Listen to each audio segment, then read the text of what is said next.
ውድ ኦርቶዶክሳውያን ታኅሳስ 12 ከማለፉ በፊት ይህንን ቪዲዮ ለሁሉም ሼር አድርጉልኝ።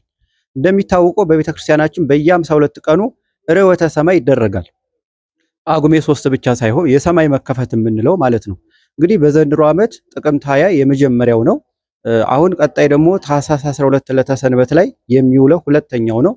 ቀጣይ ደግሞ የካቲት 4 ደግሞ መጋቢት 26 ግንቦት 18 ሐምሌ 10 ጳጉሜ 3 እነዚህ ቀናት ሰማያት የሚከፈቱበት ምሕረተ እግዚአብሔር የሚደረግበት ማያት የሚባረኩበት ጸሎት የሚያደርግበት ድንቅ ቀን ስለሆነ ሁላችሁም ኦርቶዶክሳውያን በዚህ ቀን አሁን በተለይ ታኅሳስ 12 ላይ በቤተክርስቲያን በመገኘት ሰንበትም ጭምር ነው ቀድመን ሌሊት ላይ በቤተክርስቲያን በመሄድ ቅዳሴውን በመሳተፍ ጠበል በመጠመቅ ወንጌል በመማር በጥሩ መንፈሳዊ ግብር ታኅሳስ 12ን እናክብር።